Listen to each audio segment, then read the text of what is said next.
Garde le rythme, on remue son cul pas mal. Brigitte plus vite, Corinne c'est mou, très bien. On n'a pas peur de se tordre les reins, voilà.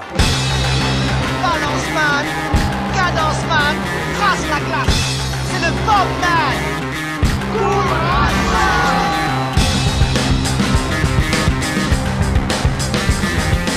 Et allez, bouge-toi le cul. Allez, va chercher, grouille-toi.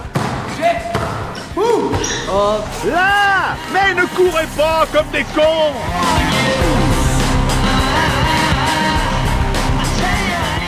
Allez, mets un rouge là-dessus! Et les gars, vous dormez là ou quoi? Le match il est pas fini, hein? Je crois qu'après avoir vu ça, on peut mourir tranquille. Enfin, le plus tard possible, mais on peut. Ah, c'est superbe! Quel pied! Ah, quel pied! Oh putain! Oh là là là là là là! Affirmatif, il va y avoir du sport, moi je vous le dis. Bonjour à tous et à toutes, bienvenue dans Goal Volant, match 3. Alors d'avance, pardon pour la voix enrubée qui va vous accompagner pendant 1 heure. Donc Goal Volant, si vous avez pu suivre, c'est l'émission de sport de Timbre FM que vous pouvez entendre sur le 106.6, mais aussi sur les internets. Alors pourquoi une émission de sport quand des radios, concurrentes évidemment, proposent un flot d'émissions consacrées au sport quasiment en continu ? Pourquoi encore accorder du temps au sport jusque dans les médias les plus anonymes alors qu'il sature déjà l'espace radiophonique et télévisuel ? Pourquoi ne pas consacrer son temps, son énergie à d'autres thèmes ? Et il y en a plein qui méritent qu'on s'attarde un peu plus. Pourquoi ? Parce que le sport peut être abordé d'une manière nouvelle. J'invite les gens révulsés par le sport business, écœurés par toute forme de compétition, à ne pas mettre tous les amateurs de sport dans le même panier. Ici, à Augan, dans les locaux de Timbre FM, il y a quelques passionnés qui ont l'ambition de vous faire entendre une autre voix des fans de sport. Alors, pour exemple, je vais vous faire entendre ma colère à propos des prétendues valeurs morales du football, telles que je les perçois dans les médias. En 2019, Clément Langlais dut s'excuser pour avoir souri en compagnie d'un adversaire, Robert Lewandowski, suite à une défaite de son club. La même année, Adrien Rabiot, alors joueur du PSG, fut sanctionné par son club pour être sorti en boîte de nuit le soir d'une défaite également. Si l'on peut considérer que les joueurs de foot sont trop payés, on doit considérer que les joueurs de football sont trop payés, est-ce une raison pour exiger d'eux des attitudes précises après les rencontres ? Peut-on reprocher à quelqu'un de vouloir se changer les idées en sortant la nuit après quelque chose qui serait mal passé au travail ? Peut-on reprocher à quelqu'un d'avoir des amis dans le camp d'en face ? Robert Lewandowski est peut-être très drôle et Clément Langlais n'a pas pu s'empêcher de sourire. Dans un autre registre, Marco Verratti, joueur du PSG, très souvent épinglé par les médias pour son hygiène de vie et pour son tabagisme. Mais foutez-lui la paix, bon sang. Ces quelques exemples, je vous les relate ici, car de mon point de vue, c'est précisément parce qu'on exige d'eux une attitude irréprochable que le vrai problème de leur salaire mirobolant n'est pas mis sur la table.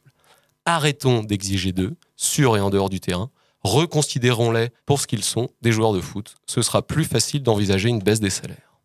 Ce qui est sûr, c'est qu'autour de cette table, personne n'est trop payé pour cette émission. Je vous propose de découvrir l'équipe du jour. Qui c'est qui est là ? Enfin, c'est le rendez-vous des glandules, là, ou quoi ? Jolie brochette.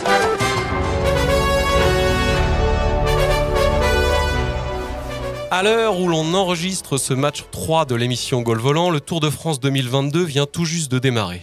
Je vous présente donc le podium de l'étape. Mon maillot blanc de meilleur jeune, c'est Jérémy, le petit jeune de la bande FM. Salut Jérémy. Salut Jérôme. Tu vas nous parler de quoi aujourd'hui ? Alors je vais vous parler du mini-golf sportif en toute fin d'émission. Waouh, on a déjà hâte. Question du jour, ton cycliste préféré, Jérémy ? Alors, ma vraie cycliste préférée, c'est Jeannie Longo. Okay. Voilà, parce que je trouve qu'elle impose le respect. J'en avais parlé dans l'émission numéro 1. Cela dit quand même mon petit chouchou Thibaut Pinot. Hein voilà. Toujours beaucoup d'ambition, puis beaucoup de blessures. Hein. on adore, on gagne une étape, puis paf, on tombe, et puis voilà. Moi, ça me fait un peu sourire, j'aime bien. D'accord. Mon maillot blanc à pois rouge, mon meilleur grimpeur, celui qui sera flatté qu'une des deux couleurs de son maillot soit une des couleurs du Stade Rennais. C'est Flo, bien sûr, le supporter. Salut Flo. Bonjour monsieur. Tu vas nous parler de quoi, Flo, aujourd'hui ? Je vais parler d'une affirmation qui est souvent ressortie dans les médias par rapport au sport français. J'en dis pas plus. Ok, suspense. Quel est ton cycliste ou ta cycliste préférée ? Je peux dire un ancien et un récent ? Vas-y. Alors Jaja. D'accord. Voilà, Jalabert. Moi, j'ai grandi avec Jalabert, justement, qui grimpait. Et Alaphilippe, quand même. Moi, je trouve que c'est un super coureur. Ça a l'air d'être un super gars en plus aussi. Voilà. Ok, mon maillot bleu, aujourd'hui, c'est Benjamin, car c'est la bleusaille du jour. Salut Jérôme. Salut, ça va? De quoi tu vas nous parler, Benjamin, pour ta première chronique? Eh ben, pour la première, je vais vous parler de quelque chose qui fait mal. Oh. Est-ce que tu as un cycliste préféré, Benjamin? Ou Bien sûr, Jérôme. Voilà. Qui est-ce? Mario Pantani, le pirate, oui. avec son bandana. Oh, on va peut-être en parler à un moment dans l'émission. Et mon maillot violet à bande orange avec des pois roses dans le dos et des carreaux verts et bleus dans l'encolure bordé par un liseré pourpre rayé de jaune. C'est Julien, parce que je trouve qu'un maillot comme ça collerait parfaitement à sa personnalité. Bonjour Julien. Salut Jérôme, bonjour à vous. Tu vas nous parler de quoi, toi? Alors moi j'ai un petit message à caractère informatif pour la mi-temps, et ensuite pour la troisième mi-temps je fais une chronique sur le stand-up paddle. D'accord, très bien. Voilà. Alors moi je vais vous parler de mon cycliste préféré, puisque personne moi ne aussi me j'en demande. avais un. Quel est ton cycliste préféré, Jérôme? Ah pardon Julien, je t'ai pas demandé. Julien. Vas-y Julien. Bah non mais c'était marrant que ça tombe comme Jérém là avec Thomas Pinot. Je trouve que c'est... pardon, Thibaut Pinot. Ouais. Non mais j'aime beaucoup, voilà, il y a un jeune plein d'espoir. J'aime beaucoup ce qu'il a dit là, à la sortie du Tour du Col Malais, c'était très intéressant, et moi voilà, Qu'est-ce qu'il a dit du coup? Il parlait des ballons. Oh, merci Julien, ta parole d'expert. On sent, ouais, Donc moi mon cycliste préféré c'est David Moncoutier, que peu de gens connaissent, qui avait un beau palmarès dans les Des années échappés, 2000. ça sent l'échappé. Beaucoup d'échappés, un bon grappeur, mais en même temps mauvais descendeur. Dans le peloton, il faisait partie des seuls qui descendaient de son vélo pour enfiler son kawaii. Donc le mec perdait le groupe, mais voilà, pas de risque, on se met pas en danger. Mais il perdait pas son kawaii. Non, un coureur cycliste qui était très humble, qui faisait partie d'une équipe, la Cofidis, qui a été épinglée pour des affaires de dopage. Gaumont, un de ses coéquipiers, qui s'est fait attraper, a balancé tout le monde après, et il a donné 2 noms de cyclistes de son équipe qui étaient propres à 100%, dont faisait partie Moncoutier. Moncoutier, les dirigeants de Cofidis à l'époque se moquaient de lui pour son côté propre, parce qu'ils le voyaient comme potentiellement un futur vainqueur de Tour de France s'il acceptait de pas mettre son kawaii. Ah non, pas. Ouais, alors peut-être ça, mais aussi de se charger un petit peu. Voilà pour la présentation de l'équipe.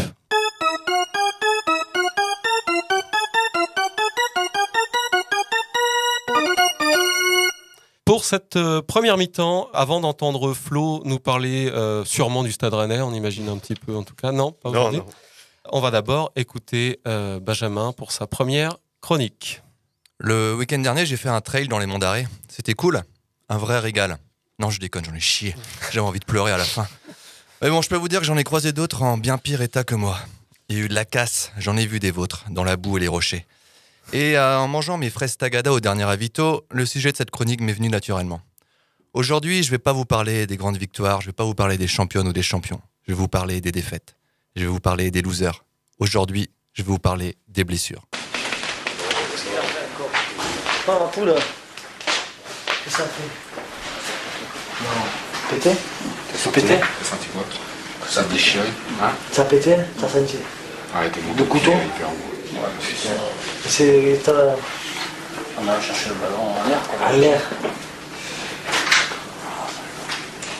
C'est pété! Fabuleuse scène entre Fabien Barthez et Christophe Dugarry dans Les Yeux dans les Bleus, évidemment.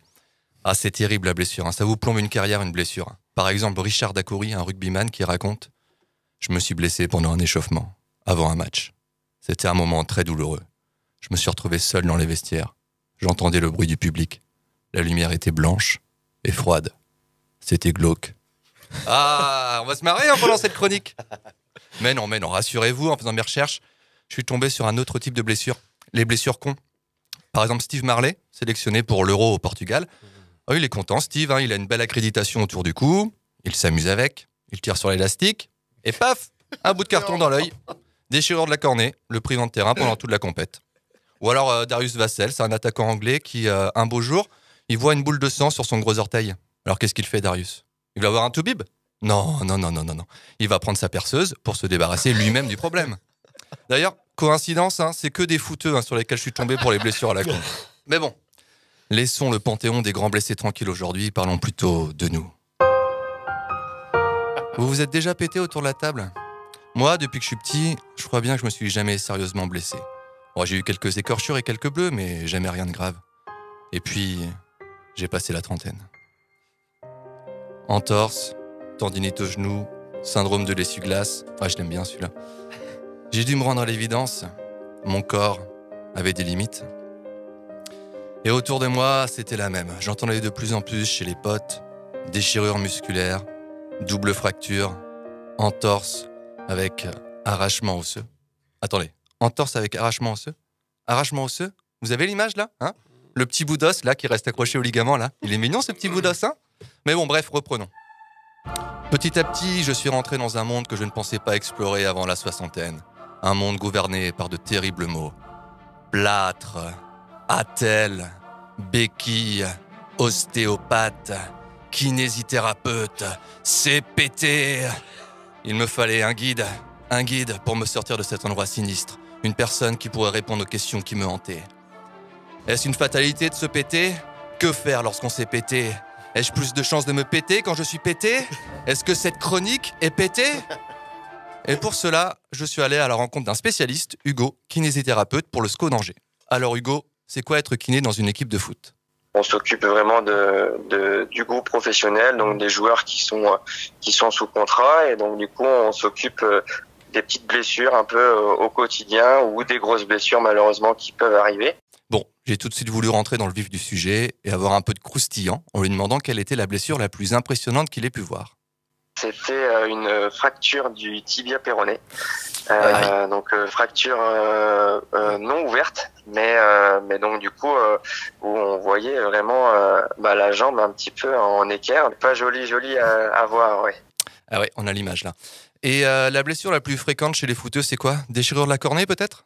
Ça tourne souvent entre blessures à la cheville, donc entorse de cheville, ou alors ça va être des blessures autour du genou, donc type pareil, entorse des ligaments du genou, ou alors malheureusement la plus entre guillemets redoutée chez les footballeurs, c'est la rupture du ligament croisé, quoi. Les fameux ligaments croisés. Hein, Oui. je sais pas ce que vous en pensez, mais ils ont une sorte d'aura un peu maléfique, hein, ces ligaments croisés. On sait pas trop ce que c'est, mais on sait tous que c'est pas bon du tout quand il y a rupture. Il y avait quand même une question que je devais obligatoirement lui poser. C'est quoi la différence entre une bonne blessure et une mauvaise blessure? Par exemple, la fracture du tibia péroné, on va dire que c'est une grave blessure, mais c'est une bonne blessure parce que c'est plus du traumatique. Quand un os se reconsolide, enfin quand on le réduit sous anesthésie avec les chirurgiens et puis que voilà qu'on met le plâtre et qu'il se reconsolide, il se reconsolide vraiment à 100% et la récupération elle est vraiment à 100%. Tandis que par exemple pour un ligament croisé, c'est vraiment une reconstruction du ligament. Le corps peut rejeter un petit peu cette reconstruction, enfin ce greffon qu'on appelle ça. Et en fait, la récupération à côté, elle est très difficile parce que on perd des degrés d'amplitude au niveau articulaire. Puis surtout, lorsqu'on touche à une articulation, celle-ci, elle gonfle en fait, elle devient démaciée. Et en fait, c'est cet œdème aussi qui nous ralentit aussi dans la progression de la rééducation, quoi. Bon, c'était un peu technique, mais vous l'avez compris, c'est pas parce que c'est impressionnant que c'est mauvais. Bon, j'ai pas oublié pourquoi je l'appelais, j'avais des inquiétudes à lever. Alors, moi j'ai une question un peu plus perso, tu vois, autour de moi, je vois de plus en plus de gens qui se pètent, quoi, qui se blessent en faisant du sport. Moi-même, je me suis fait un truc au genou en courant il y a quelques mois, là. Et alors je me demande, est-ce que c'est normal? Est-ce que c'est dû à l'âge? Ou est-ce qu'il faut vraiment que je commence à m'inquiéter? Il faut que je réserve ma place en EHPAD, quoi, parce que là, ça va plus du tout, quoi. Alors, ça peut dépendre effectivement de l'âge, de l'habitude aussi qu'on a à faire du sport. Ouais. Parce que c'est vrai que des fois, quand le sport vient par intermittence, les muscles et les articulations sont pas forcément habitués entre guillemets à recevoir une telle charge. Et donc du coup, on peut se créer effectivement les blessures entre guillemets un peu les plus fréquentes, du style les tendinites. Ok, bon tout va bien, hein. Il m'a pas dit d'arrêter de boire des pintes ou de fumer des clopes. Dernière question quand même, on a parlé de physique depuis tout à l'heure, mais le mental, c'est important, non? Ouais, on acctue aussi là-dessus, hein. Donc nous-mêmes on est dans le cursus de la kinésithérapie, on a un volet psychologie, hein. On s'occupe vraiment de la psychologie du patient et du sportif, plus particulièrement dans mon cas.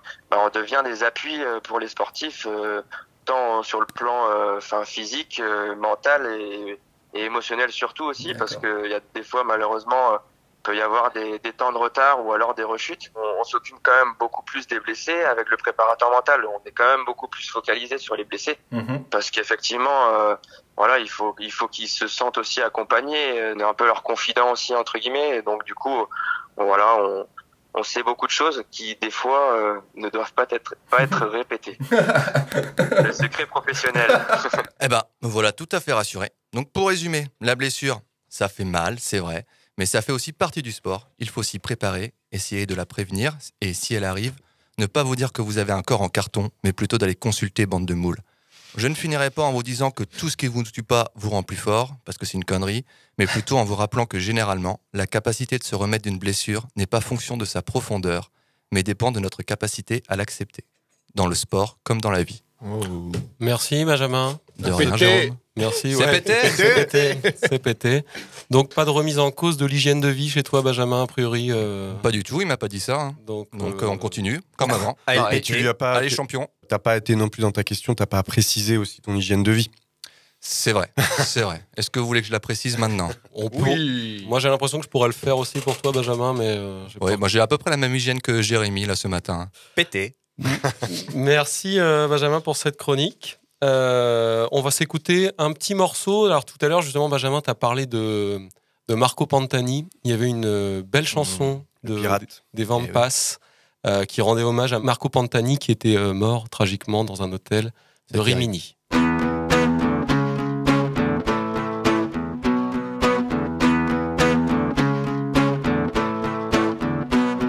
Le soir quand l'Italie est triste, elle ressemble à Rimini. Non mais vraiment, qu'est-ce qu'il t'a pris d'aller mourir à Rimini?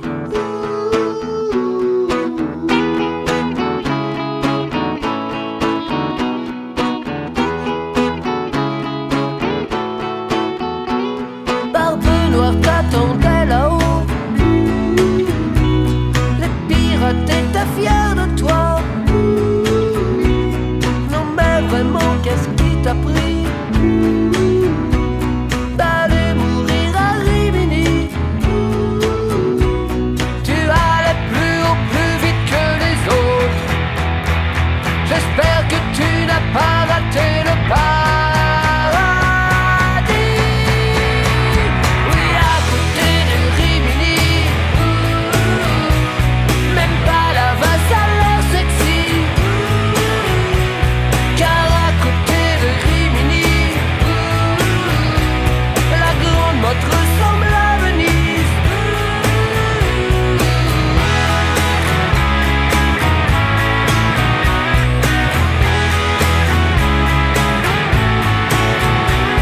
Tu allais plus haut, plus vite que les autres.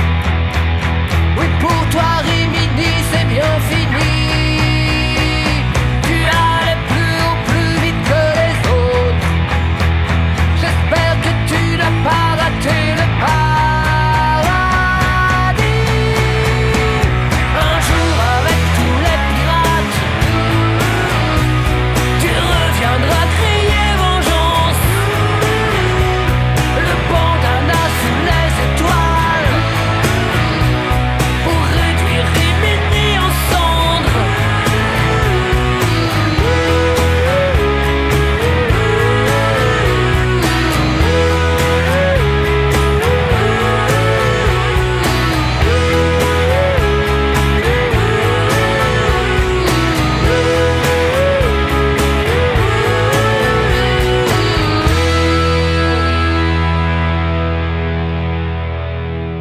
C'était les Vampas avec Rimini. Bien, alors on est les sportifs autour de la table, mais pas seulement. On est aussi les fous de culture. Donc une fois de temps en temps, on vous adressera un petit conseil culturel. Le conseil culturel de Gaulle Volant. Le conseil culturel.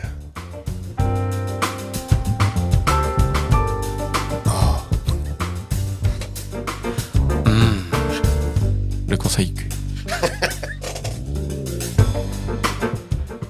Un petit conseil BD pour ouvrir donc cette nouvelle rubrique. Alors vous le savez peut-être déjà, mais Flo et moi faisons partie de l'équipe de la Bande FM, l'émission consacrée à la BD sur Timbre FM, équipe qui a rejoint Benjamin, d'ailleurs, il y a peu de temps, à l'occasion du festival Format. Donc aujourd'hui, je vous adresse un conseil de bande dessinée dans laquelle il est question de sport. Il s'agit de Saison des Roses de Chloé Vary aux éditions Flablableu. Au départ, personnellement, j'ai eu très peur du dessin, mais je vous conseille de vous accrocher car on s'y fait. Et l'histoire sonne très juste. Il s'agit ici d'une équipe de football féminin appelée les Roses de Rossigny-sur-Seine. On suit l'équipe prometteuse et leur meilleure joueuse, Barbara, lorsqu'à l'orée d'une saison qui s'annonce vraiment bonne, on leur signifie que les finances du club ne permettront de financer qu'une seule équipe, évidemment celle des garçons. Donc les Roses, abattues au départ, vont se démener sur le terrain et en dehors pour prouver leur valeur. Une BD tout en réalisme, sans gros traits ni exagération, qui dépeint subtilement l'atmosphère des villes de banlieue parisienne, sans pitié ni condescendance. Et je n'ai pas le temps d'aller au bout de mon propos, c'était juste une minute pour vous parler de ça. Je vous conseille donc Saison des Roses de Chloé Vary aux éditions Flablableu. Bien, désormais, nous allons écouter Flo. Oui les copains, je vais vous parler d'une affirmation qui porte sur le sport, et le sport en particulier dans notre doux pays. Si les gars, notre doux pays, j'insiste. Cette affirmation, elle est entre autres formulée parfois dans les émissions d'une radio dont le nom est composé de 3 lettres. En gros, il y a un R, un M et un C. Je vous laisse deviner. Cette affirmation, c'est « La France n'est pas un pays de sport, voire par extension, la France n'est pas un pays de foot ». Encore pire. Vous êtes sous le choc, je le vois bien. Vous inquiétez pas, je vais essayer de développer tout ça. Alors, je savais que Jérôme était un peu penaud aujourd'hui, pas de chronique. Pas de moment de gloire où il peut fanfaronner sur sa capacité à faire rire ses copains. Bref, je me suis proposé pour l'intégrer dans ma chronique pour qu'au moins il se sente un peu impliqué. Alors Jérôme, allons-y, peux-tu s'il te plaît nous énumérer les preuves de cette faiblesse du sport français ? La France, c'est environ 17 millions de licenciés de sport, ce qui représente grosso modo 25% de la population. Ouais, c'est pas énorme. Sans parler des personnes se déclarant faire du sport sans être licenciés, ce qui représenterait environ 65% de la population. Ah, quand même, ouais. La France a au moins un titre majeur, champion du monde ou d'Europe ou olympique, dans ses différents sports collectifs, hommes et femmes confondus. Handball, football, volleyball, basketball, rugby. C'est-à-dire que la France est une des rares nations, comme l'Argentine, qui peut présenter une équipe collective dans chacun de ces sports. Pour exemple, le handball étant très faible en Angleterre, Italie, États-Unis. Le rugby est très faible en Espagne, en Allemagne, aux États-Unis. Le volley en Angleterre, etc. Ouais, bon, facile l'exemple des sports co, la solidarité, l'esprit d'équipe, la biscotte. Bref, mais pour ce qui est des sports individuels, il n'y a plus personne. Hein. La France en sport individuel, c'est Sébastien Loeb, 9 fois champion du monde de WRC. Teddy Riner, 10 fois champion du monde de judo, 3 titres olympiques. Amélie Mauresmo, 2 victoires en Grand Chelem et 1 en Master. Pauline Ferrand-Prévot, 5 titres de championne du monde. Martin Fourcade, 5 titres olympiques et 13 titres mondiaux. Marie-Josée Pérec, 13 titres olympiques et 2 titres mondiaux. Et encore, on passe sur les légendes Jean-Claude Killy, Jacques Anquetil, Marcel Cerdan, Yannick Noah, Tabarly, Prost, j'en passe et des meilleurs. Oui, bon, il y en a quelques-uns que je connais. Je vois à peu près quelques-uns.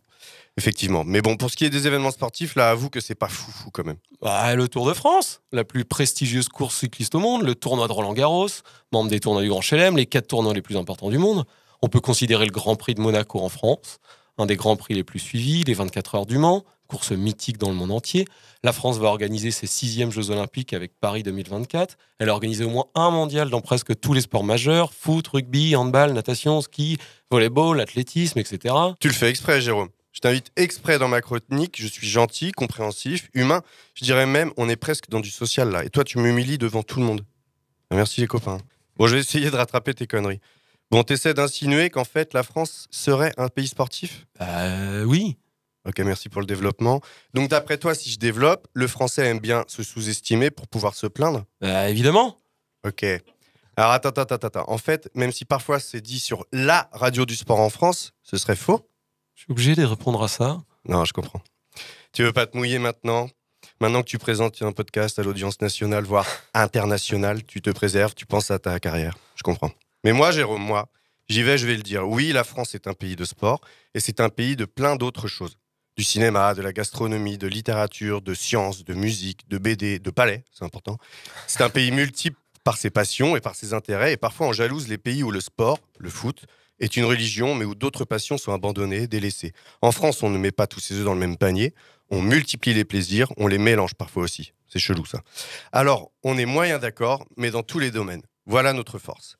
Et comme dit un proverbe afghan, si quelqu'un dit la vérité, donne-lui un cheval, il en aura besoin pour s'enfuir. Ah oui, parce qu'on est pas mal en équitation aussi.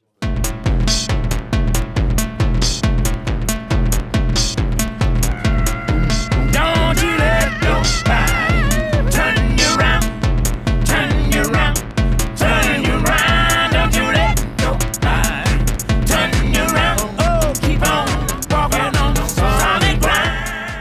Merci Flo pour cette chronique. Merci à toi pour les réponses. Bah ouais, oui. Tu m'as fait dire des choses, mais avec lesquelles j'étais assez d'accord. Donc ça m'allait plutôt pas mal. On va faire une petite pause. Hein. Après toutes ces émotions, on va se faire une petite mi-temps.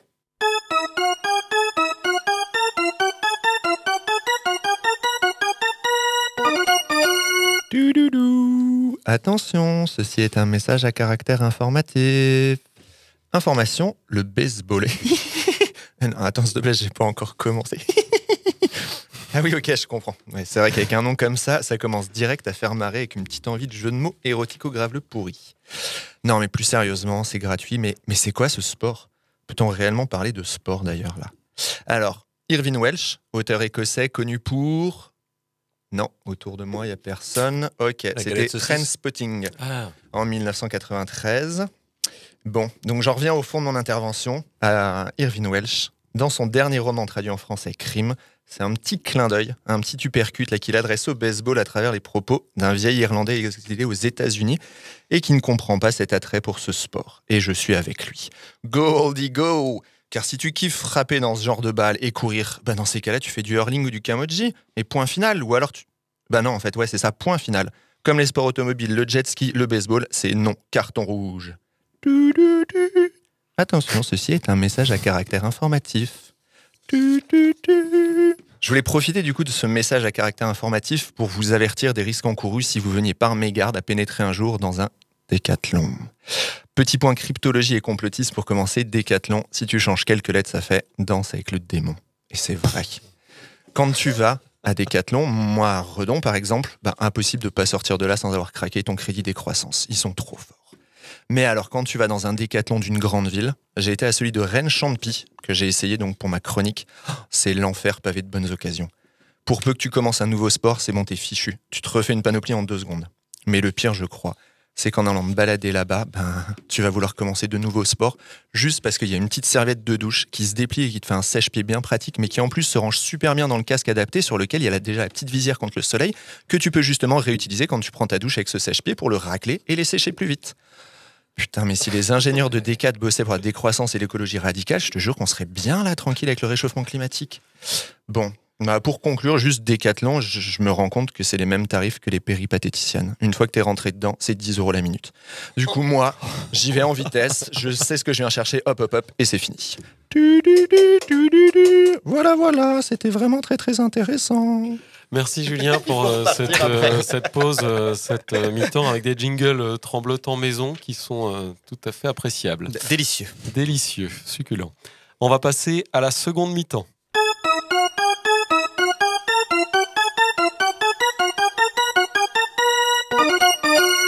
Bien, pour cette seconde mi-temps, avant d'écouter Jérémy, on va tenter de mener, tous les 5 autour de cette table, un petit débat sur l'e-sport. Alors on va déjà essayer de se mettre un petit peu dans l'ambiance. EA Sports, it's in the game.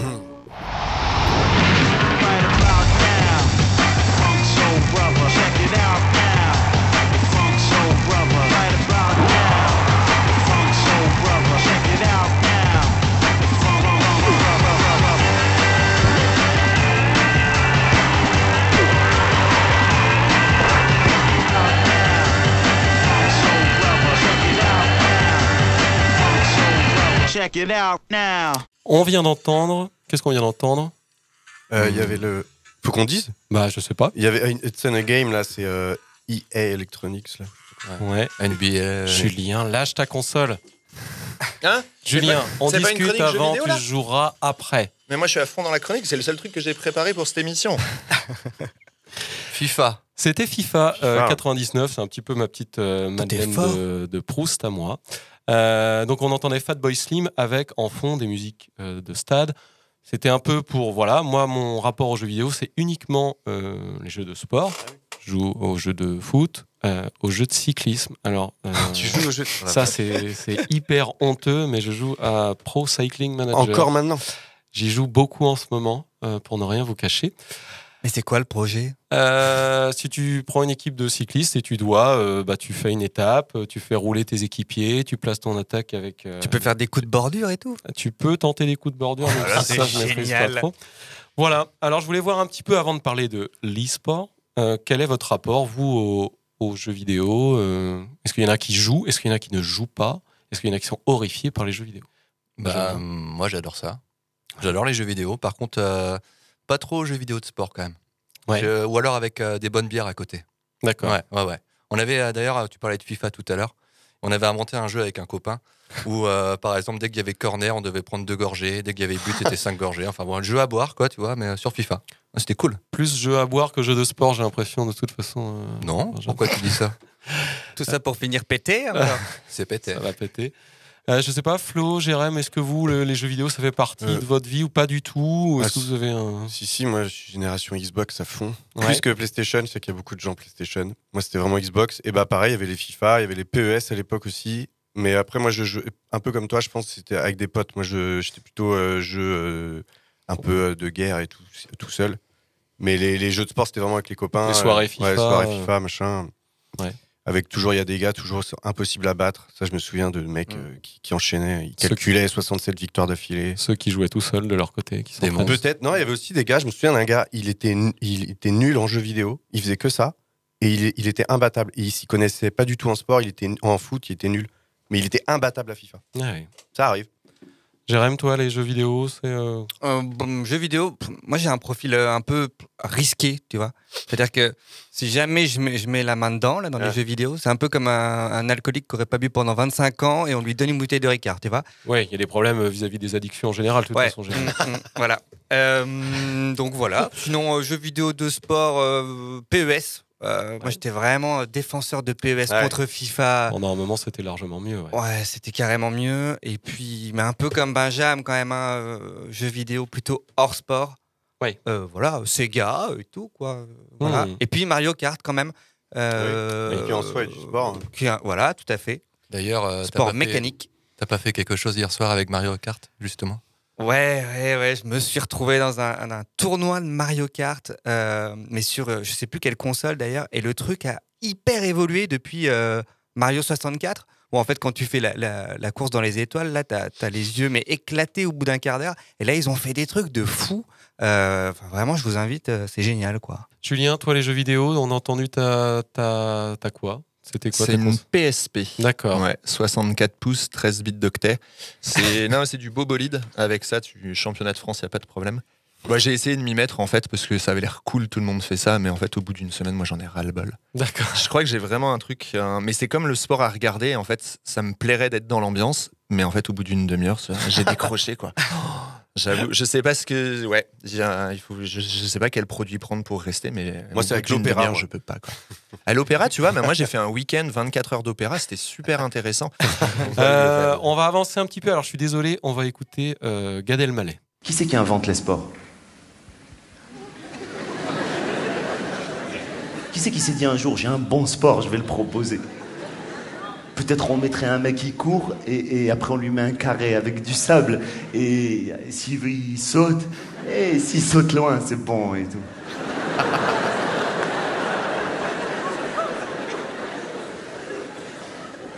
Pourquoi on ne nous parle pas de tous les sports qui n'ont pas été acceptés par la fédération? Celui avec les 2 ampoules où tu devais faire comme ça, hein.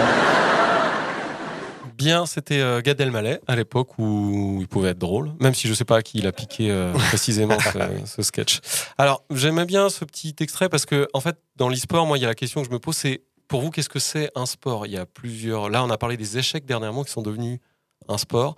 Moi, j'ai beaucoup de mal à considérer les courses automobiles ou de moto comme des sports, même s'il y a un effort physique, de concentration énorme.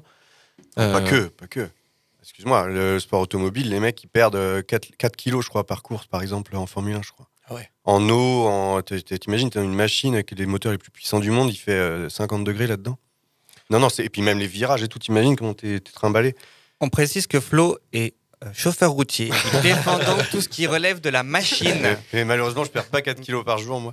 Mais je gagne 4 kilos par jour. Moi, je gagne 4 kilos par jour. Non, mais pour finir, en plus, le sport automobile, c'est un sport vraiment du XXe siècle. C'est vraiment un sport qui a construit le sport moderne aussi, qui a participé à la construction du sport moderne, à des légendes, à des... Enfin, je sais pas, voilà. Je sais que dans nos milieux, entre guillemets, c'est souvent décrié le sport automobile dès qu'il y a un moteur thermique. Mais en vrai, c'est un vrai sport. Hein. Il a chopé des bacs chiches de Goodyear, quoi. T'as l'impression, il y a eu... Non, vraiment, après, sur les sports, j'ai l'impression que moi, pendant un moment, les sports automobiles, les sports de combat, en tant que footeuse, j'avais du mal à considérer que c'était des belles activités. Puis en même temps, par ailleurs, moi, le footeuse, j'étais mal perçu par certaines personnes. Après, on peut aimer tous les sports aussi. On peut aussi s'appeler Flo et aimer tous les sports, ça c'est tout à fait possible. Non, moi c'était plus la question de à partir de quel moment on estime que c'est un sport. Moi, pendant un moment, je mesurais surtout la dépense physique. Les échecs, il n'y a pas de dépense. Oui, il me semble que là-dessus, en fait, c'est assez simple. S'il y a une fédération, c'est un sport et point. Ce qui fait la différence entre le jeu et le sport, c'est la fédération. D'où ces trucs qui sont... Bah oui. Le curling où tu fais pas trop d'efforts, t'as pas l'impression, c'est pas une question d'effort en fait. Flo, t'avais parlé de ça la première chronique, le palais. Et voilà, s'il y a une fédération, c'est un sport. Après, je crois qu'il y a des trucs qui délimitent un peu le truc. Genre, il faut qu'il y ait de la précision, il faut qu'il y ait quand même un effort physique. Alors pour l'échec, pour le coup, l'effort physique il est un peu limité, mais le curling, t'as quand même le moment où tu lances, les mecs ils passent le balai. Effort physique ou réflexion, je sais pas moi, le air-poney par exemple. Prenons un exemple. Prenons un exemple concret. Attends, t'as de l'effort. T'as de la précision, t'as de la réflexion, voilà. Il s'agirait de faire une fédération, puis on est bon, quoi. Il y a l'esthétisme aussi dans le harponnage, j'imagine. Enfin, on verra les performances de notre technicien Loïc cet été. La beauté du sport. Mais justement, on va prendre un exemple bien précis. On va écouter un petit morceau d'interview. La plupart des gens connaissent les fléchettes. Je pense que c'est forcément un jeu, soit un jeu de bar, soit un jeu entre copains dans son garage. Ça peut être un véritable sport. Je dirais plus mental que physique. Alors, c'était un extrait de l'interview de Thibaut Tricol, qui est le numéro 1 mondial, le numéro 1 français, de fléchettes. Alors, j'avais trouvé cette vidéo où il me semblait qu'il donnait quelque chose d'assez intéressant, c'est que c'est pas physique, c'est que ça demande de la concentration. Moi, en tant que tennisman, je vous avoue que j'ai fait certains matchs où j'ai pas eu l'impression de me dépenser physiquement, c'est à mon petit niveau, hein, mais que le match pouvait s'avérer fatigant et se jouait plus sur la concentration au service, au retour de service. Voilà. Est-ce que le sport, c'est pas aussi la concentration, Benjamin? Oui, bien sûr que c'est de la concentration. Enfin, tu peux être, comme tu disais, au tennis, tu peux être lessivé parce que tu as été concentré pendant tout le match, alors que tu n'as pas eu l'impression d'avoir une dépense physique. Donc les fléchettes, j'imagine que c'est un peu pareil. Après, il faudrait se poser la question, est-ce qu'il y a une fédération de fléchettes pour le coup? Mais attends, à partir de quel moment tu fais un match de tennis sans être lessivé à la fin? Parce que moi, je reviens là-dessus, ce n'est pas possible en fait. C'est quand tu domines. À faible niveau où voilà, il peut y avoir beaucoup d'erreurs. Tu peux faire des matchs où ici il y a un bel écart de niveau aussi, mais si tu as un jeu offensif, les points peuvent très peu durer, ils vont jouer sur vraiment, faut que je sois concentré. On t'a dit, Jérôme, d'arrêter de jouer avec les enfants. Il est temps de jouer avec des adultes au tennis. Ouais, j'aime bien face aux enfants quand même. J'ai l'impression d'être fort. Les fléchettes, blague à part, en tous les pays anglo-saxons, c'est la folie. Hein. C'est des salles de spectacle remplies. Il y a 10-15 000 personnes, il y a des millions de personnes devant leur poste à la télévision. Et les mecs sont vénères. Enfin, c'est vraiment impressionnant à regarder. Tout ça, les gars, ils sont en sueur et tout. En sueur de stress, de concentration, sur la réflexion, sur la concentration. Mais c'est super intéressant comme sujet. Mais c'est pour ça que ce qui est chouette, c'est que cette histoire de fédération, de dire c'est un sport à partir du moment où il y a une fédération, c'est là que tu sens tout l'enjeu qu'il y a, quoi. À quel moment on va faire pression pour que ça devienne une fédération, que ça rentre au JO, que ça rentre pas au JO? Est-ce que cette institutionnalisation n'a pas un rôle dans ce qui fait sport? J'ai l'impression, Flo, tu parlais tout à l'heure de l'histoire aussi qui accompagne les sports, effectivement, les institutions. Bon, on va rentrer plus vraiment dans le cœur de ce dont je voulais parler avec vous aujourd'hui, c'est-à-dire l'e-sport. Alors, je me suis pris une petite émission où il est question de gens qui jouent à FIFA. Alors, on va s'écouter 2-3 extraits. On va revenir dessus après. Il avait inscrit un but à la suite d'un corner maestro et la nouvelle belle combinaison. Le temps mort s'ouvrir cet angle et il y arrive tout le temps. À chaque fois qu'il y a une pause derrière, il joue très très bien le coup. C'est très important pour lui. Là, il profite aussi des espaces. Là, peut-être inscrire ce but. C'est fait. Et il va l'inscrire. C'est fait. On peut l'applaudir absolument. Absolument. Alors, je vous décris un peu ce qu'on voit à l'écran, ce petit extrait. Donc, on voit une personne en train de jouer à la console avec un maillot de son club. Je crois que je me demande si c'est pas le Stade Rennais. Et donc, le Let's Go que vous entendez, c'est donc ce joueur qui marque, qui est donc très content, avec donc les commentateurs qui l'encadrent et qui sont en train, donc vous entendez, de commenter. Je vous en mets un autre petit extrait parce que je voulais vraiment vous montrer ce que j'ai trouvé là-dedans qui me paraissait assez surprenant. Mais pour le moment, on a vraiment un minot qui est très solide défensivement. Voilà, on en parlait un petit peu plus tôt, offensivement, très très bon. Oh, attention là, ce petit lever de balle là, avec cette passe, on a tenté. Donc voilà, c'était un autre extrait. Alors là, il y a même une identité de jeu. Les gens commentent. Alors je ne vais pas vous mettre un troisième extrait. J'en avais prévu un troisième qu'on ne va pas mettre, mais sur vraiment les commentateurs, tu ne sais pas s'ils parlent les joueurs, du joueur qui manie le. Enfin, ça va passer de Renato Sanchez fait la passe à Lala. C'est vrai que Mina, donc qui est le joueur qui tient la manette, joue très bien, développe bien son jeu. Voilà, c'était juste un petit extrait pour vous plonger un peu dedans. L'e-sport, vous, qu'est-ce que vous en pensez justement? Est-ce que vous pensez qu'un jour ça deviendra un sport des Jeux Olympiques, par exemple? Benjamin. Tu parlais là des commentaires et tout ça, mais il y a un truc, c'est le streaming qui a vachement poussé ça. C'est-à-dire qu'effectivement, maintenant, c'est devenu être commentateur de compétition, comme ça, c'est devenu un métier quasiment à part entière, quoi. Et ça s'est développé, tu vois, des trucs de fou, quoi, des stats qui sont... Je pense à un gars comme... Alors, c'est pas pour le foot, mais un gars comme Zerator, qui est un streamer, qui dernièrement a fait, je crois que c'était à Bercy, il me semble, la Trackmania, c'est une course de voiture, en fait. Et il y avait, je sais pas combien de dizaines de milliers de personnes, quoi, qui étaient là-dedans. Ça devient fou. Ouais. Moi, j'ai pris l'exemple de FIFA, mais effectivement, ça peut être sur d'autres. J'ai vu qu'il y avait plein d'autres jeux qui étaient pratiqués dans le e-sport. Florian? Oui, pour revenir sur le FIFA, justement. Tu dis par exemple, ils ont le maillot de l'équipe qui supporte. Non, ils ont le maillot de l'équipe qui les embauche. Il y a des joueurs de FIFA professionnels au Stade Rennais, au FC Lorient, au Paris Saint-Germain. Il y a un championnat de e-Ligue 1. Donc c'est vraiment un truc très structuré. Les mecs sont... Mais non, mais c'est pas... Je vois pas pourquoi c'est drôle. À chaque fois, il y a un débat autour de ça. Le championnat de e-Ligue 2 Domino's Pizza. e-Ligue 2, quoi. e-Ligue 2, ils n'ont pas encore fait, je pense. Mais ça se trouve, ça tarderait pas. Mais je veux dire, moi, je trouve ça super intéressant, en fait. Mais vraiment. Moi, j'ai trouvé des images, un petit reportage sur une structure de e-sport où tu avais Julien Bento, ancien tennisman français, qui était préparateur physique des joueurs de e-sport. Alors, moi, j'avoue, ça me dépasse. Mais pourquoi ça vous dépasse? Je comprends pas très bien, en fait. Peut-être que j'ai un rapport au sport qui est... rétrograde. Ouais, c'est ça, un peu réac. Je vais être le réac de la chronique aujourd'hui, quoi. Mais pour moi, le sport, c'est dehors. Et le hand, c'est à l'intérieur? Non, le sport, c'est pas... Le hand, c'est pas du sport. Mais non, mais tu vois, tu bouges, tu vois les trucs et... Mais j'avoue, ouais, moi, ça me dépasse complètement. Mais je suis un peu perdu dans le monde d'aujourd'hui, en fait. J'ai hâte de retourner en 1920. Non, mais je pense que c'est justement là tout le cœur, je trouve, du débat. C'est que, est-ce que c'est un sport? On est d'accord. L'e-sport, c'est l'e-sport. C'est pas un sport. C'est par exemple, il y a le débat en ce moment avec les Jeux Olympiques, où ils sont en train de réfléchir, et je trouve que c'est très intelligent, à faire une sorte de Jeux Olympiques d'e-sport. Et pas que ce soit accolé aux Jeux Olympiques de sport plein air, comme tu dis, ou d'été, ou d'hiver. C'est-à-dire, ils font vraiment des Jeux Olympiques d'e-sport.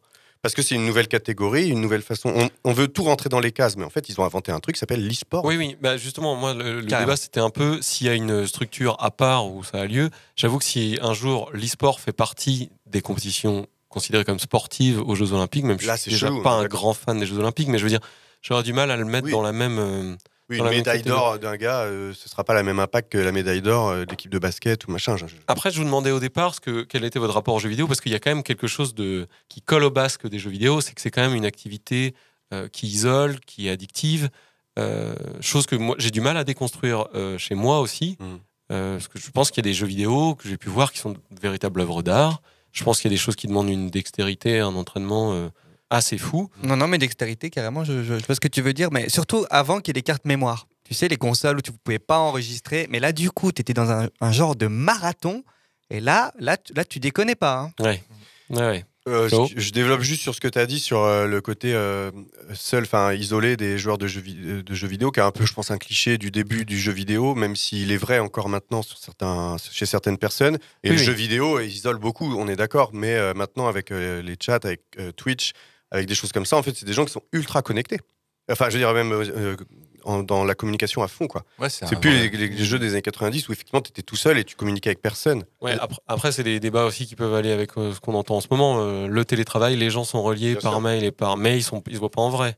Non, mais bien sûr. Il y a des gens qui jouent seuls dans leur chambre, connectés par casque avec d'autres gens, mais ils se voient pas en vrai. Oui, mais ils ont grandi là-dedans. Nous, on n'est pas habitués avec notre génération à avoir grandi là-dedans, et du coup, on trouvait que les mecs s'isolaient. Mais en fait, eux, on commence un peu à faire les vieux, je pense. On a tous à peu près 35 ans autour de cette table. Voilà, on devient des vieux. On devient des vieux.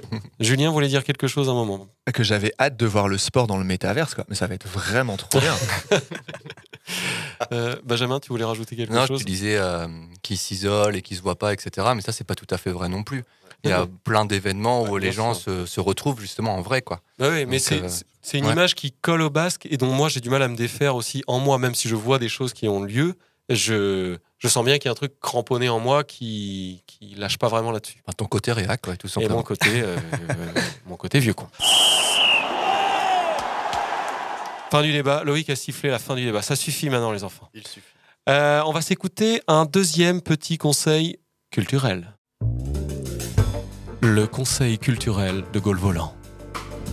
Le conseil culturel.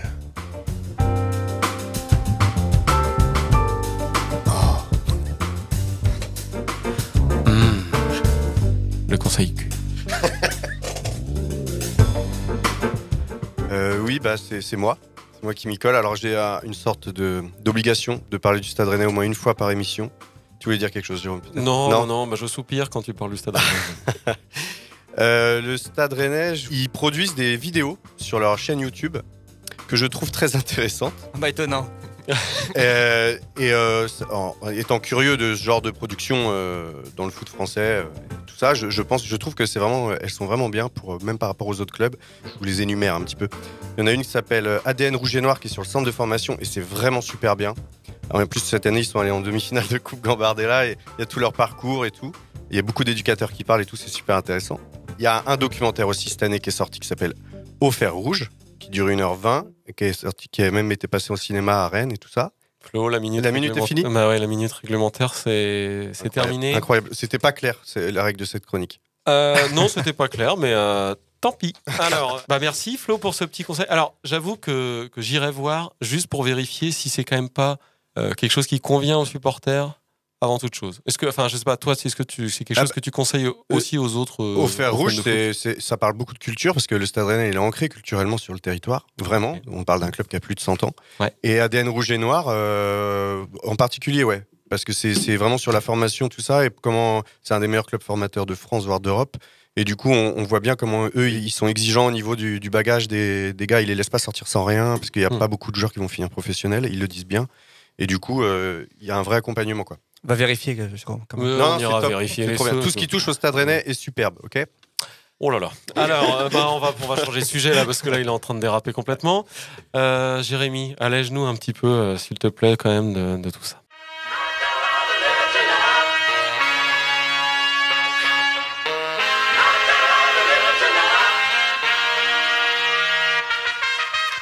Bonjour à toutes et bonjour à tous. Alors avant toute chose, j'aimerais vraiment commencer cette chronique dans une ambiance bienveillante, altruiste et presque teintée d'amour. Ce que je vais dire va probablement paraître encore complètement anachronique, super blague, mais ce n'est pas grave et de toute façon ma mère a dit que je parlais beaucoup trop vite, véridique. J'ai écouté le match 1 de l'émission Gaulle Volant.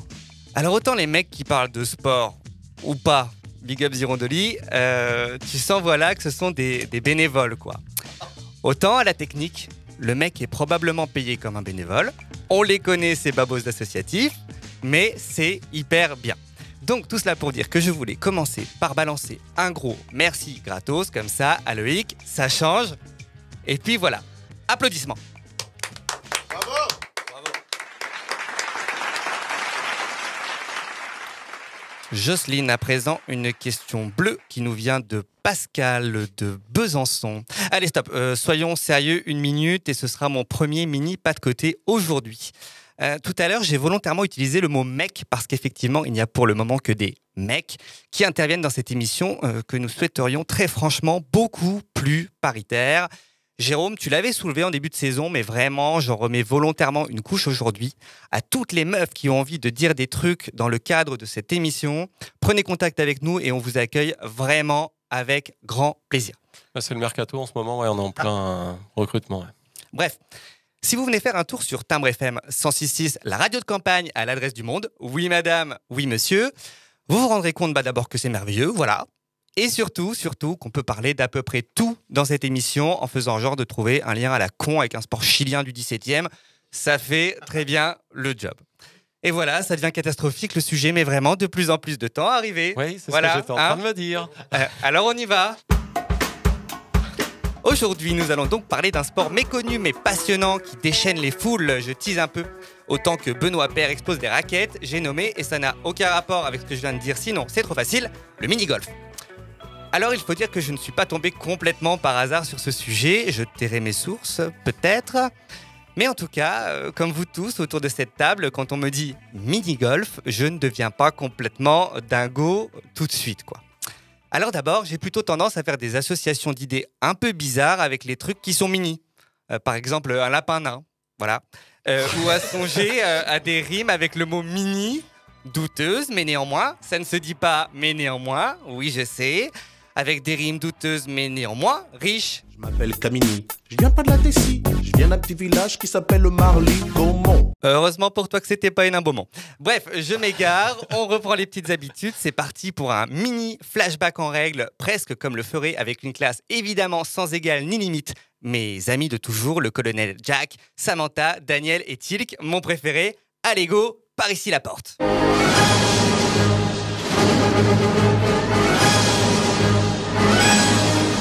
Tout d'abord, il faut dire qu'il y a plusieurs versions contradictoires de l'histoire du mini-golf. On peut néanmoins situer l'apparition de ce qui est d'abord un loisir dans les années 20 aux States. Alors attention, le mini-golf était destiné aux femmes qui souhaitaient s'essayer au golf à l'époque où le parcours n'était autorisé qu'aux hommes, puisqu'il n'est pas question qu'une femme joue au golf. Bah oui. Ça tombe sous sens, comme le disait ma grand-mère. Ça tombe sous sens, comme le disait grand-papa. Logique? Bah non, c'est complètement débile. La première association de mini-golf se crée en Suède en 1937, puis en 1953, c'est un architecte, monsieur Paul Bongny, qui se met à dessiner tranquillement des pistes en béton avec des obstacles bien définis, qui deviendront en réalité pour partie les standards du mini-golf en Europe que l'on retrouve encore aujourd'hui. Bien plus tard, le mini-golf a été un sport de démonstration en 89 lors des Jeux mondiaux de Karlsruhe. Voilà pour le petit historique, disons très très synthétique. Retour à la réalité, parce que quoi ? Bah parce qu'on a complètement oublié un élément somme toute essentiel de tout développement à visée didactique, ce qui n'est pas le cas ici, donc on s'en fiche. Dire en 2 mots de quoi on parle. Mais au fait, Jamie, le mini-golf, c'est quoi ? Le mini-golf, c'est le dernier coup du golf avec une composante de billard. Pardon ? Le mec que vous avez entendu là, c'est pas un rigolo du tout, hein. Il est globalement tanké comme Antoine Dupont, voilà de base. Et accessoirement, il s'agit là du président de la Fédération française de mini-golf sportif. C'est le Noël Le Graët du mini-club, le Bernard Laporte du mini 18 trous. Donc très sérieusement, il existe en France une fédération qui elle-même dépend d'une fédération mondiale, la World Mini-Golf Sport Federation. Voilà le tableau. À ce moment-là de ma quête, 2 chemins s'offraient à moi. D'une part, d'abord, me satisfaire de ces renseignements glanés à la lumière d'Internet, probablement remplis d'intérêt, mais il faut le dire, sans aucun fun, sans croquant ni douceur, sans supplément d'âme. Ou bien, emprunter le sentier du savoir, braver les tempêtes de l'information journalistique, sentir l'essence d'un sujet, nez à nez avec la passion, à la lisière du rêve, au contact du vrai. Bref, ce mercredi matin, j'ai pris mon téléphone et j'ai appelé un monsieur que je laisse d'abord se présenter à vous. Alors moi, c'est Jean-Pierre Gontier. Et moi, je suis le secrétaire de la fédération.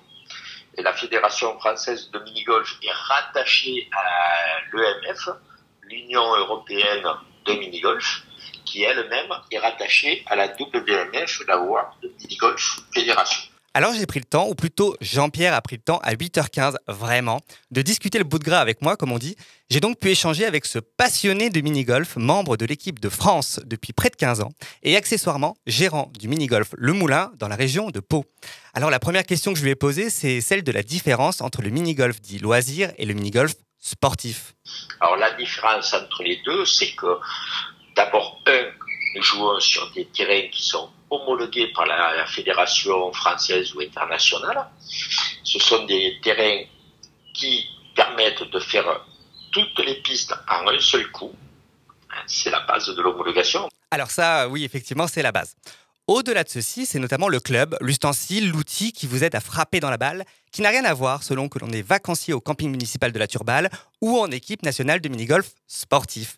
La petite différence, le fameux petit caoutchouc. On l'écoute. Alors, le petit caoutchouc, comme nous jouons avec des balles exprès de compétition, alors il y en a 7 ou 8 000 qui existent dans le monde, ce caoutchouc permet, lorsque vous touchez la balle, de pouvoir ou lifter la balle ou couper la balle. Alors oui, Jérôme, j'aperçois d'ici dans ton regard la petite lumière qui scintille quand Jean-Pierre dit « couper la balle ».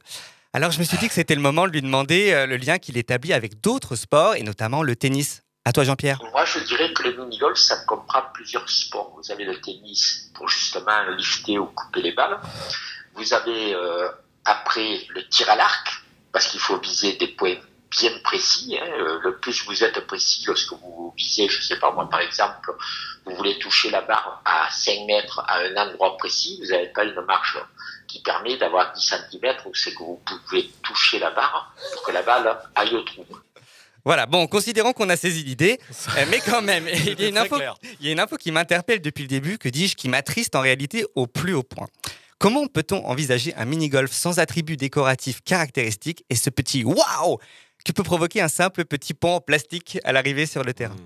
J'ai un peu hésité avant de poser la question et en fait, avec Jean-Pierre, on était juste hyper raccord. Par exemple, nous à Lons, j'ai un moulet qui tourne, qui chante et qui s'éclaire lorsque la personne fait la piste 18. Il chante, il s'allume, il tourne, ce qui fait que les gens sont très contents. Et puis, malheureusement, quand il tombe en panne, eh bien, on a tout intérêt à très vite le réparer parce que les gens... ils gueulent les gens, tu peux le dire. Un mini-golf sans moulin, c'est comme un Tour de France sans abandon sur fracture ouverte, puis jambe amputée de Thibaut Pinot, c'est tout de suite moins la Macarena, voilà. Bref, on a parlé de beaucoup de choses avec monsieur Jean-Pierre Gontier. Je ne vous ai pas tout dit, mais je dois avouer que c'était sincèrement très agréable de discuter avec une personne à la fois disponible et accessible, profondément passionnée par son sport, heureux ou heureuse du plaisir qu'il procure aux uns, aux unes et aux autres, avec le souci permanent de d'abord mettre en avant l'aspect fédérateur de cette discipline. Un Jean-Pierre à la fois compétitif et mesuré, proche des gens, qui passe son temps à France Bleu Béarn pour parler avec justesse du mini-golf sportif, un sport donc. Un sport qui, disons-le, parfois, peut aussi permettre d'allier l'agréable à l'utile. Et dans mes activités, je vends du matériel et je conseille et je vends aussi des parcours de mini-golf. C'est une passion qui est devenue un peu un commerce. Une seule chose à dire, et ce sera presque le mot de la fin, bien joué Jean-Pierre. Alors voilà, comme d'habitude, on a dit tout ça, mais finalement, à la fin, on n'a pas dit grand-chose. Mais encore finalement, quand j'y pense et quand je pense à Jean-Pierre, mieux vaut avoir le mot bref que la tirade de bas-relief. Allez, sur ce, je vous quitte comme une balle thermostatée qui surfe sur la piste comme on glisse sur la glace, à la manière d'un mini-club virevoltant dans l'air doux et frais d'un dimanche matin au mini-golf de Bourg-en-Bresse, tel un moulin qui regarde les gens, fulmine contre les années et les coups de club des enfants. Et enfin, comme un Béarnais pro du mini-golf, entamant son délicat sandwich au confit de canard sur un doux son de flûte, dans la guitoune d'accueil qui d'ailleurs ne prend pas l'eau, parce qu'il n'y pleut jamais. Parce que oui, comme le dit fort justement ce délicieux proverbe américain que je soupçonne, pour sûr d'avoir été inventé par un hobbit. À trop parler, on en oublie de manger. Tchuss!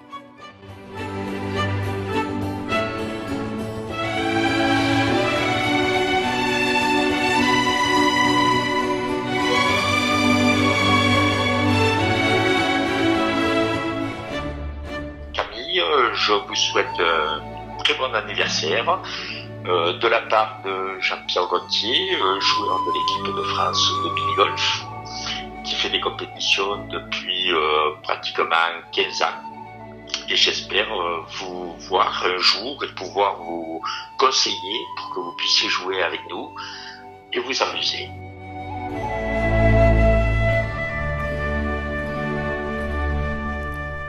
Alors c'est le moment de m'excuser platement auprès de Howard Shore, qui est le compositeur de cette musique qui s'appelle Concerning Hobbits, dans le non moins merveilleux film The Lord of the Rings. Voilà, donc squattage en règle de l'antenne, hein, voilà, comme une espèce une classe dédiée, comme on faisait sur Skyrock en 2004, pour l'une des plus grandes admiratrices de mini-golf de cette région, si ce n'est du pays. On la salue. À toi, Jérôme. Merci, Jérémy. C'était très émouvant. Alors, c'était la musique, et puis c'était Jean-Pierre Gontier aussi. Je crois que moi, je suis depuis des années, quoi. Vraiment. Bon, merci, Jérémy, hein, pour tout ça. T'as bien squatté l'antenne une nouvelle fois. Faut peut-être que tu fasses une émission à toi, peut-être, je sais pas. On va mettre fin au match. Quel est le moment que le sportif attend? C'est la troisième mi-temps. Quel est le moment que le sportif attend? C'est la troisième mi-temps.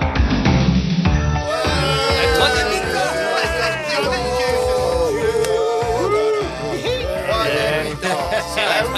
Va chercher le pack de bière. Donc, troisième mi-temps, chronique sur le stand-up paddle. Et oui, tout le monde attend mon avis suite à mes messages à caractère informatif sur le stand-up paddle, évidemment. Alors, premièrement, gratuitement, j'avoue, je trouve que c'est dans les sports les plus ridicules en termes de position. Là, pour moi, dans le top 3 des trucs trop ringards en style, c'est les patinettes à neige, le premier. Ensuite, la trottinette freestyle. Et enfin, le stand-up paddle.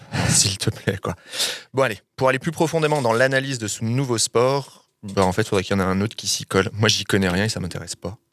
Le paddle, non, c'est pas pour moi. Par contre, je vais vous parler stand-up. Et le stand-up paddle, je vous ai bien eu. Le titre, c'était juste pour pouvoir être pris dans l'émission et que ma chronique soit diffusée. Un rire diabolique. Ah non, il faut pas lire ça, merde. Stand-up, on va parler de moi maintenant. Ça fait un effet cathartique pour moi. Et pour vous, vous pourrez bosser vos bases de psycho ensuite en essayant de m'analyser. Je sais pas si pour vous, ça vous l'a déjà fait, si c'est pareil, mais pour moi, ça se passe inévitablement toujours comme ça. La journée a été longue, bien pourrie, je suis crevé et je me dis, je vais aller me finir avec une petite séance de sport pour bien dormir après. Sauf que systématiquement, ça se passe pas du tout comme ça. Après la petite séance de sport en soirée, je rentre vers 22h30, disons. Petit grignotage, une douche et ensuite, impossible de trouver le sommeil, putain. Je me retrouve à me tourner dans le lit en sentant bien tous mes muscles qui me rappellent à l'ordre à chaque mouvement. Quand c'est pas les muscles, c'est ma partenaire qui râle, comme quoi je bouge, que je l'empêche de dormir, que je pue la transpi. En fait, j'ai essayé de pas me doucher aussi après. Je me suis dit que c'était le contact de l'eau sur mon épinarbre qui réveillait mes sensations et m'empêchait de dormir. Mais ouais. Alors, votre partenaire vous demande des fois, mais qui vous êtes et qu'est-ce que vous faites là ? Et une fois, on me l'a fait, en fait, comme quoi, soi-disant, il fallait que je lui rende son doudou et que demain, il y avait école, c'était le jour bleu, tralala. Putain, faut pas partager son lit, en fait. Voyez, donc le coup de prendre sa douche ou pas, en fait, ça vient que j'ai fait des vraies recherches scientifiques avec des vrais protocoles empiriques pour déterminer ce qui influençait le plus sur mes insomnies post-séance de sport. J'ai donc changé juste un paramètre à chaque fois pour pouvoir affiner mes résultats. Sans la douche, avec la douche, ça change rien. Un petit grignotage salé ou un petit grignotage sucré, ça change rien. Un poulet frite ou une tartiflette, pas de changement. Un petit jus détox carotte, fleur d'hibiscus, poil de bois, mandoulette, rien. J'ai arrêté le sport aussi, rien en fait, j'arrive pas à trouver le sommeil. Donc je suis dans mon lit, à repenser à ma séance de sport, je tourne en rond, je cogite, je commence à réfléchir un peu. J'analyse ma journée, j'anticipe les prochaines, ensuite je cale d'hypothétiques rendez-vous, je suis au top dans l'organisation, quoi. Et au bout d'un moment, je commence à ruminer des idées noires, je ressasse mes problèmes, je refais un point sur mes rancœurs, puis vient forcément la période des remords et des regrets. Je repense aux fois où j'ai volé dans le porte-monnaie de mes parents, à la boulangerie. Je repense aux fois où j'ai triché mon but de la main lors du match contre l'Angleterre en juin 86. La fois où j'ai payé ma ville à Catane avec juste 2 pierres et 2 blés. Quoi ? Je repense aux humiliations. Il y a une sensation de chaleur humide, de vapeur d'eau chaude en suspension dans les vestiaires, une atmosphère qui colle à la peau. Je me sèche, je m'habille, je sors. Et je suis dans la forêt, je suis nu, je suis mouillé. Faut que je me ressèche donc. Mais je me retourne pour aller reprendre ma vestiaire aux serviettes. Mais derrière moi, quand je me retourne, il y a moi qui arrive en courant au loin. Je prends peur et je m'enfuis à travers la forêt en courant. Coup de sifflet de l'arbitre. Je sais que je n'avais pas le droit de faire ce geste, mais faut que je m'enfuis, tant pis. Je me fais courir après, quoi. J'entends la clameur des supporters autour de moi. Je jette un coup d'œil derrière moi. Je suis toujours là en train de me courir après et je me rapproche. Alors j'accélère, j'y mets tout mon corps, je lance mes bras en avant pour me donner encore plus d'élan. Mais là, je ne vois pas mes mains. Je vois mes pieds au bout de mes bras. Mes pieds à la place des mains. Putain, mais ça doit être pour ça que je cours pas vite. Je dois avoir mes mains, du coup, à la place des pieds. Je baisse les yeux pour vérifier. Non, je suis au-dessus du vide. Ça me noue tout le bide, là. J'ai la tête qui tourne. Je vois des gouttes d'eau tomber. Sans jamais s'arrêter. Leur trajectoire est pure, directe, droite.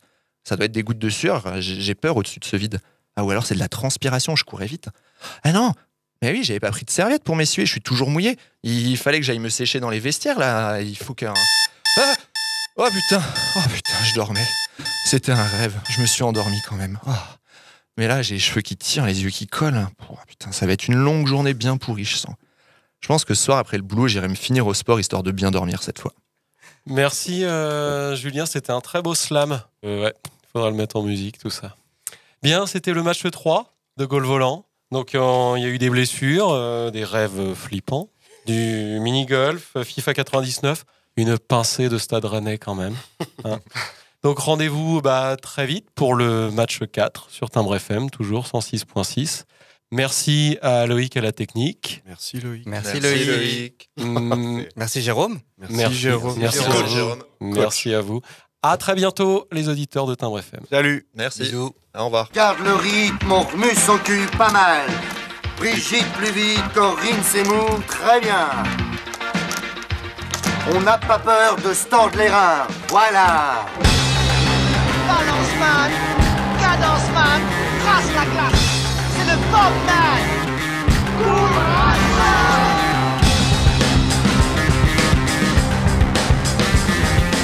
Et allez, bouge-toi le cul. Allez, va chercher, grouille-toi. Ouh. Oh. Là. Mais ne courez pas comme des cons.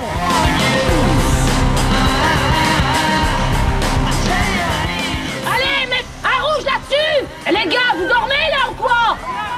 Le match il est pas fini, hein. Je crois qu'après avoir vu ça, on peut mourir tranquille. Enfin, le plus tard possible, mais on peut. Ah, c'est superbe. Quel pied. Ah, quel pied. Oh, putain. Oh là là là là là là. Affirmatif. Il va y avoir du sport, moi je vous le dis.